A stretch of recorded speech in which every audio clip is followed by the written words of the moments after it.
Attorney Ricky Tumutorgo, nagtataguyod ng katotohanan, nakikipaglaban para sa bayan.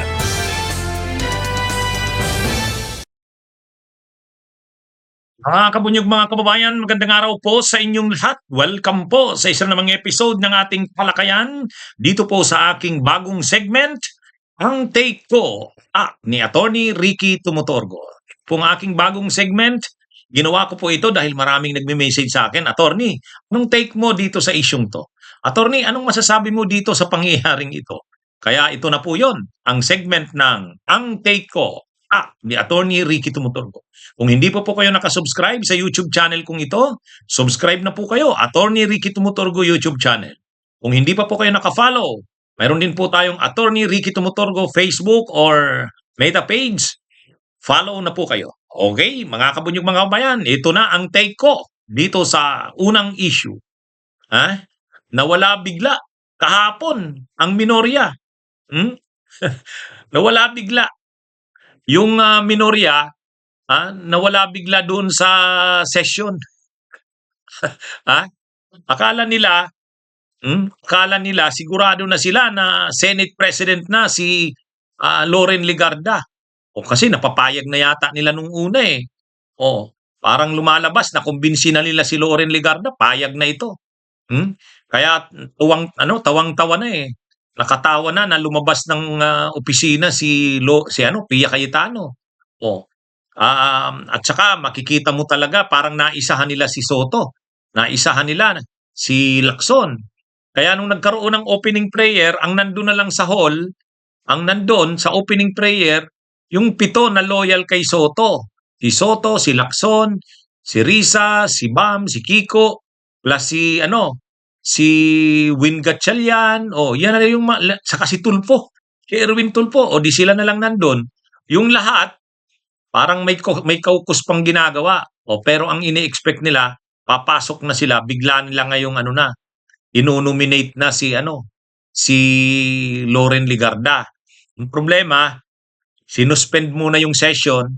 Pag suspend ng session, mukhang kinausap na si Loren Legarda. Kinausap na ng mayorya. Nag-counter yung mayorya eh. Tapos tumawag na ang Malacanang, yun na. Ngayon, nang nakita na nila na wala, hindi matutuloy, parang nagbago ng isip si Loren Legarda. Nung babalik na yung session, nag-resume na yung session, wala na yung minorya. Hindi na nagpakita yung minorya. Actually, ang last nila na nandun pa, nung ang mga pinag-usapan pa yung recognize yung team ba yun ng Pilipinas na nagdala ng karangalan sa bansa, ayun. Nag-picture taking, nandun pa sila, kumpleto pa. Minorya, mayorya, magkakasama. Kasi tungkol yun dun sa yung mga pinarangalan ng mga team, mga atleta. Nandun pa. Pero pagkatapos na noon, hindi na tungkol sa mga atleta ang pinag-usapan, seryoso na. Pagkatapos noon, wala na. Ang naiwan na lang doon sa loob ng session hall, mayorya. Ngayon, nag-preside pinag-preside bilang presiding officer si Loren Legarda. Biniro pa nga ni Mig Subiri. Madam President. Madam President. Kaya lang, ang sabi ni nung nag-motion na si Mig Subiri na i-adjourn na muna, babalik sila February 9. Sabi ni Loren Legarda bilang presiding officer, wala na yung minorya. Tayo na lang dito sa mayorya. Tingnan niyo yung pagkakasabi niya yan. Kaya malinaw ang nangyari sa minorya, hiyang-hiya, sa sobrang kahihiyan, umalis na. Siguro dagdag pa rin siguro ng hindi lang hiya, galit siguro sila kay Loren Legarda, parang naisahan sila. Kasi parang nag-commit sa kanila si Loren Legarda na okay na ito na maging Senate President. Kaya lang, sa actual na, syempre nag-counter din yung mayorya. Mas nakumbinsi si Loren, nagbago ng isip. Kaya pinag-agawan si Loren Legarda ng mga panahon na yan. Pero nung una, yung mga tawan ng mga minorya akala mo sure na sila, eh, oh. At yung namang mga nasa mayorya nung simula nakita nila pipito lang sila, mukha talagang magkakaroon na ng change ng liderato sa Senado. O kaya lang nag-suspend pansamantala. O pag-suspend pansamantala, kinausap si Loren Legarda, pagbalik, ano na, tuloy na uli na si Loren hindi naman magiging Senate President. Hindi na nagpakita yung minorya. Oh. Kaya yung mga nagmaniobra doon, si Marcoleta ay si Amy Marcos, si Alan Peter Cayetano, yung mga nagmaniobra na nagkaroon ng kudita sa Senado, wala na, hindi na makita. Hindi lang sila, lahat. Naubos nga eh.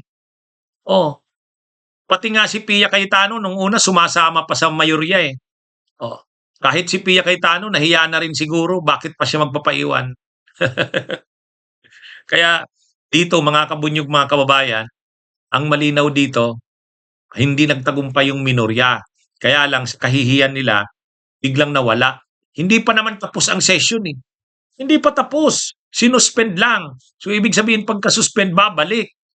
Oh, kaya lang pagbalik, siguro hindi maisip ng minorya yung kahihiyan nila na nung una parang mayabang sila na tagumpay na sila. Oh, pero nung hapon, nung nag-resume, wala, hindi naman pala nangyari. So, wala na, hindi na sila nagpakita. Kaya nung nagbalik yung session, nag-picture taking yung mayorya, wala na nga. Hindi na sila hindi na sila hindi na sila mahagil. Ngayon tinanong na nga lang ni Loren Legarda, sabi niya, paano ito wala ang minorya?" O sabi naman ni Mig Subiri, "Nakausap ko na ang minorya, alam na nila ito na mag-a-adjourn daw. Alam na daw na magbabalik sa February 9 pa." Oh. Kaya anyway, ngayon na nga abangan natin. Ano naman kaya ang gagawing maniobra ng minorya? O kasi bakasyon. Ilang araw 'yan. Hmm? 6, 7, 8, 9, hindi 8 pala. 4 na araw. 5, 6, 7, 8. Pag 9 balik sila. Abangan natin sa 9 kung mayroon na namang maniobrang nangyari, o mangyayari. Ano ito mga kabunyog, laging aabangan natin 'to. Kasi yan naman talaga ang problema sa Senado. Ang problema kasi sa Senado, masyadong mahigpit yung yung minorya 9. Malaki 'yan. Kasi usually ang minorya mga 5 lang 'yan, malaki na ang 7. Ang karamihan nasa mayorya. Ay dito ang nangyari 9. 9 ang minorya kaya malaki-laki 'yan. Pangalawa, mayroon pang nasa mayorya na actually minorya. Si Pia Cayetano, yung magkapatid na Villar. Kaya lagi talagang nandun yung banta na magkaroon ng leadership change. Kaya itong sila Cayetano, lagi yan magmamaniobra na mapalitan ang liderato ng Senado. Kaya lang tulad niya nabigo, napapahiya. Biglang nawawala. Mga kabunyog, mga kababayan, anong take ko dito sa bugbog sarado na si Marcoleta. Bugbog sarado na, ano ba tong si Marcoleta? Hindi pa rin siya niyan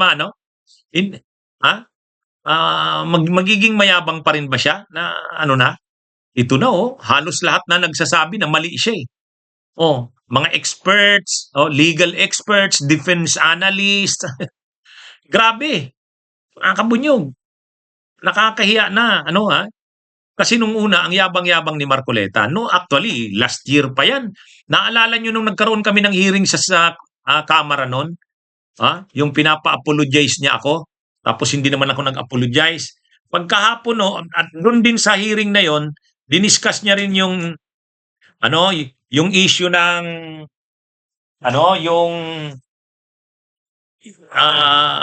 yung issue ng West Philippine Sea. Binira niya noon si Tariela. Noon pa yan, last year. Ang sabi niya, wala namang West Philippine Sea. Tayo lang naman ang nag-imbento ng pangalan na yan. Ngayon na naman, ang issue na naman, wala namang coordinates. Walang coordinates yan. Sa debate nila ni Senador Kiko Pangilinan, ini-insist niya lagi Ano bang, nasaan ang coordinates ng West Philippine Sea? Oh, sabi niya, kung hindi malinaw ang coordinates na yan, wala tayong mapa niyan. Kung wala tayong mapa niyan, magulo to. Ha? Yun ang sinasabi ni Marcoleta.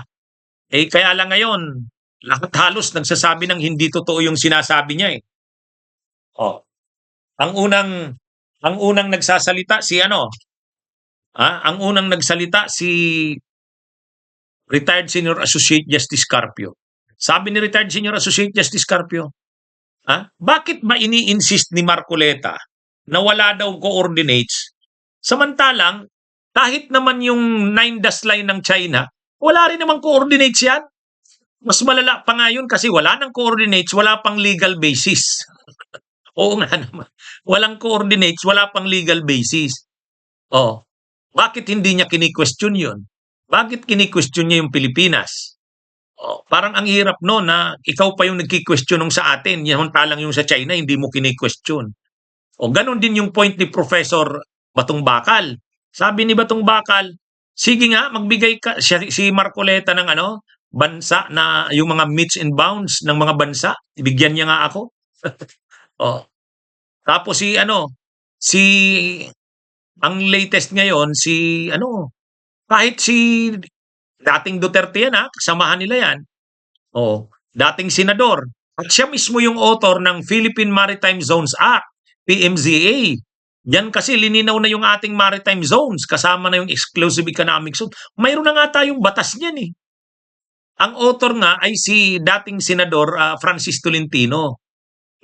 Sabi ni dating senador Francis Tolentino, mayroong coordinates ang West Philippine Sea, mayroon yan, nasa Maritime Zones Act yan. Nung pinasak ko niyan, mga annexes daw niyan ng batas na yan, Philippine Maritime Zones Act, yung mga coordinates niyan. At ito pa yung sinabi ni dating senador Francis Tolentino, dinipasit na yan, diniposito na sa Secretary General ng UN at tinanggap naman. O kaya recognized na yung mapa na yan. Recognized na yung mapa na yan. So hindi totoong walang mapa. O, mukhang ang wala ngang mapa ang China. Sabi ni retired Senior Associate Justice Carpio. Oh. Pero ang punto nga dito, sabi ng isang defense analyst, si Di Castro.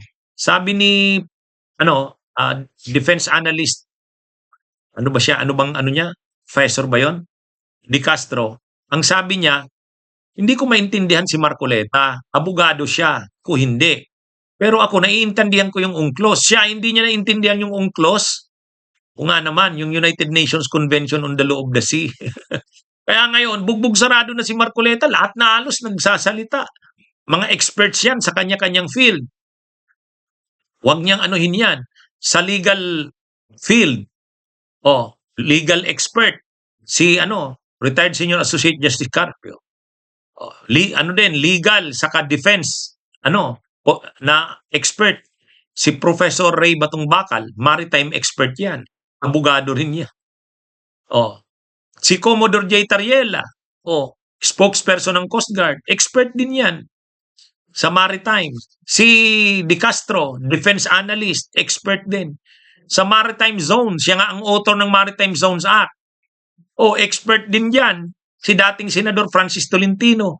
Alangan namang sa dami ng mga nagsasalita na yan ng mga experts, hindi pa rin maano si Marcoleta. Hindi pa rin siya makumbinsi. Ay grabe na yan.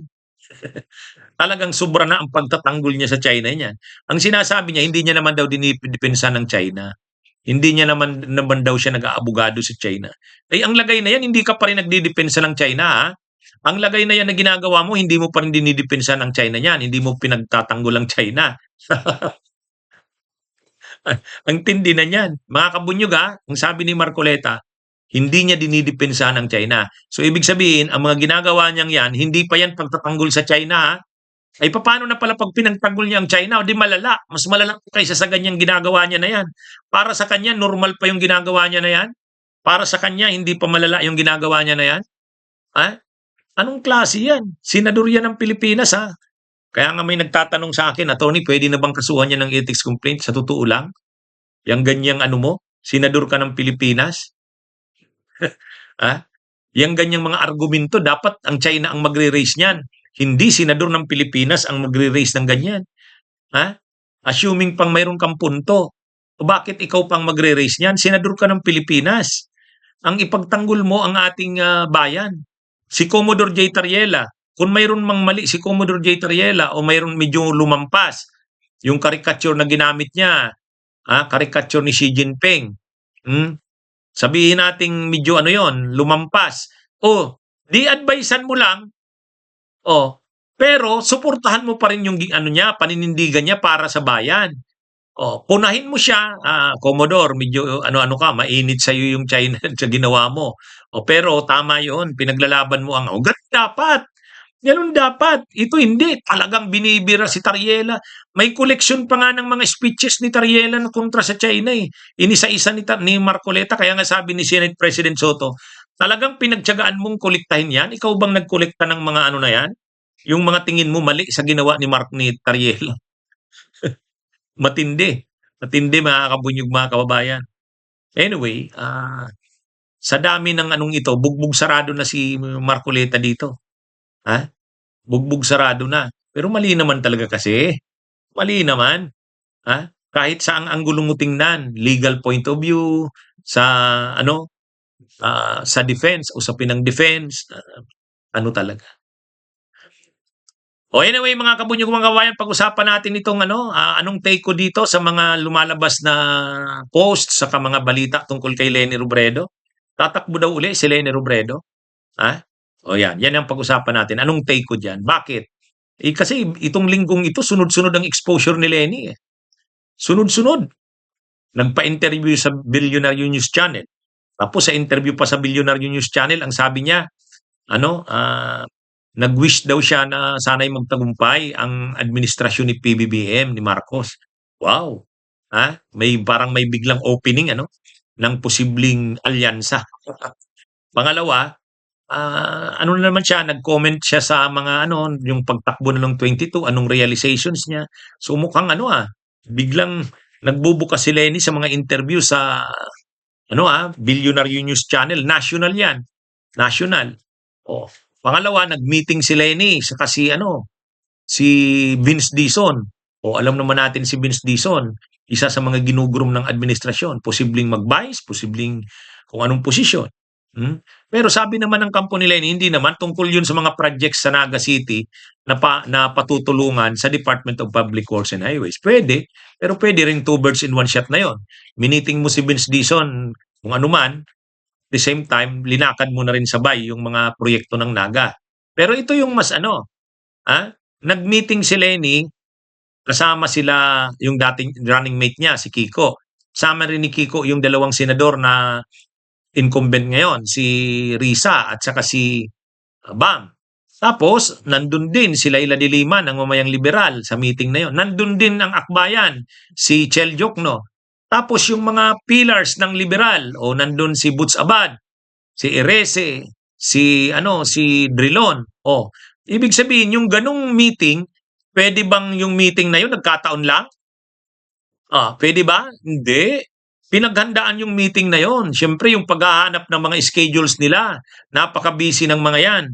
Tapos pag iseset mo sila ng isang meeting na kumpleto sila, si Kiko, si Bam, saka si Risa, kausap si Leni Robredo, nandun din si Laila, nandun din si Chel Jokno, nandun si Erese ng Liberal Party, si Butch Abad at saka si Drilon, matindi yan. Ibig sabihin, yung na yan, yung pag-uusap na yan, mukhang yan na yung oposisyon eh. Nandun yung akbayan, mamamayang Liberal Party, ano yan, si Bam Aquino. Ano to mga kabunyog, mga kabayan? Sa tingin nyo yung meeting na yon hindi nag-usap tungkol sa 2028? Ano yan?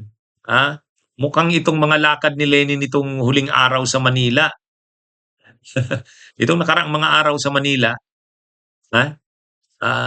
nagpa-interview sa Billionaire News Channel. Tapos yung yung meeting kay Vince Dizon, tapos yung meeting ng mga leaders ng posisyon. Kaya nga, nag-uusap kami ng isang kaibigan na political analyst din. Sabi ko, ano sa tingin mo? Pinag-usapan kaya yung politika sa 2028? Sabi nung kaibigan ko, of course, alam nga naman. Oo nga naman. Mga politiko yung nag-meeting.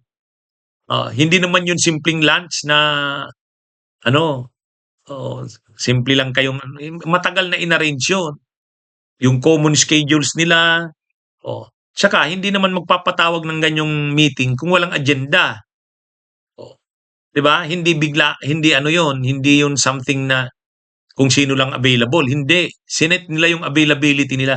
At yung mga nakaupo doon sa meeting, yan na yung pillars ng oposisyon eh. Oh. Mga pillars ng Liberal Party, si Erese, si Butch Abad, at saka si Trilon. Tapos yung tatlong senador sa ngayon, si Bam, si Kiko, si Risa. Tapos yung mamamayang liberal, si Laila. Yung akbayan, si Chiljuk, no? Kumpleto sila. Kamiting si Leni Robredo. So malamang, pinag-uusapan na yung 2028. Ang tanong, tatakbo kaya uli si Leni Robredo? Pwede. Pwede yan. Posible kaya makipag-alyansa kay Marcos? Pwede rin. Parang nag-aano ng opening si Leni dun sa Sabi niya, nung matalo daw siya, tinanggap niya daw yung pagkatalo at kaagad ang wish niya daw sa administrasyon, honestly daw, nag-wish siya na sana magtagumpay ito. Kasi ang tagumpay daw ng presidente ay tagumpay ng bansa. Kaya lang nalulungkot daw siya sa mga nangyayari ngayon, itong mga korupsyon na to. Pero honestly daw, hinangad niya raw na sana magtagumpay ang administrasyon ni Marcos. Wow! Makakarating yan kay Marcos, sigurado yan. Posible kayang si Leni ang gawing pambato ng oposisyon? Tapos ang administrasyon naman, magbibigay ng vice, pwedeng ang vice si John Vic o kaya si Vince Dizon, pwedeng si Torre. Mukhang yan Anyway, kailangan naman talaga ngayon pa lang na 2026, maghanda na para sa 2028. Kasi ilang buwan na lang yan. Ang bilis ng panahon. Saka 26 na ito eh. Next year, filing of candidacy na sa October eh. Kaya tama lang na maghanda na rin. Mga kabunyog, mga kababayan. Okay, magandang araw sa inyong lahat. Mabuhay po tayo.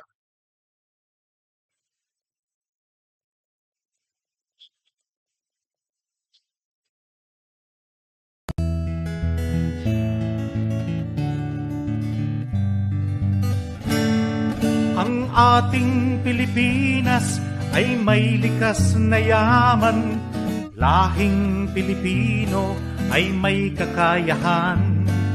Karapatan nating mabuhay sa maunlad na lipunan. Tunay ang demokrasya at kapayapaan. Ngunit ito ay ating makakamit lamang kung tayo'y magkakaisa at walang lamangan. Sama-sama nating lakbayin ang landas ng kaunlaran. May iisang mithiin, pagmamahal sa bayan. Bunyog, tara nang magkaisa. Bunyog, buong bansa ay sama-sama para sa katuparan ng ating mga pangarap. Palayain ang bansa sa dayuhan at kurap. Bunyog, buklod-buklod tayong lahat. Bunyog, sa lupa man o sa dagat. Ating ipaglaban ang sariling atin. Huwag nating hahayaang may ibang aangkin. Bunyog, halika na, kasama ka. Bunyog, kapag buklod ay may pag-asa.